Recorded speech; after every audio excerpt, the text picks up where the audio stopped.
صرف 313 لوگ، سامنے 1000 کا لشکر۔ کیا آپ جانتے ہیں وہ کون سی طاقت تھی جس نے تاریخ کا رخ بدل دیا؟ اگر آپ کے پاس صرف 2 گھوڑے ہوں اور دشمن کے پاس 1000 سپاہی، کیا آپ میدان میں اتریں گے؟ بدر میں ایسا ہی ہوا تھا۔ یہ جنگ تلواروں سے نہیں، یقین سے جیتی گئی تھی۔ بدر، جہاں زمین پر ایمان تھا اور آسمان سے مدد آئی۔ قرآن نے جس جنگ کو حق و باطل کا فیصلہ قرار دیا، کیا آپ اس کی اصل حقیقت جانتے ہیں؟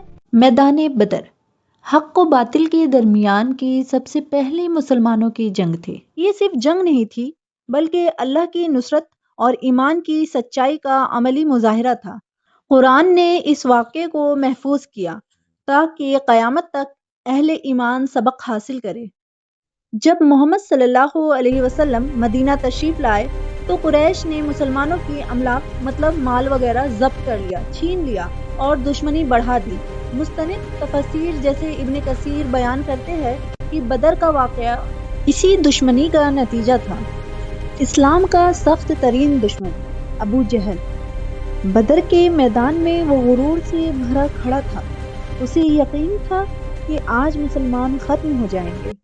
حملے کی تیاریاں شروع ہو گئیں، حالات برے ہو گئے تھے اور ہر طرف خطرے کے بادل منڈرا رہے تھے۔ خبر ملی کہ قریش کا بڑا تجارتی قافلہ واپس آ رہا ہے۔ مسلمان نگرانی کے لیے نکلے، مگر قریش نے تقریباً 1000 افراد کا لشکر تیار کر لیا۔ 17 رمضان 2 ہجری، 2 گھوڑے، 70 اونٹ اور معمولی ہتھیار، لیکن دل ایمان سے لبریز تھے۔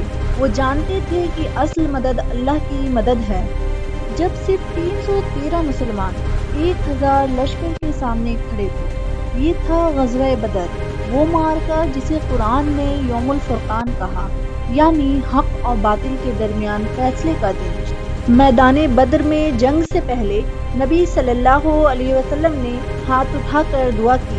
قرآن کے مطابق اللہ نے فرشتوں کے ذریعے مدد فرمائی اور اہل ایمان کے دل مضبوط ہو گئے۔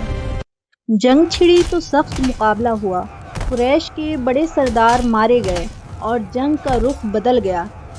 ایمان نے کثرت پر فتح حاصل کی۔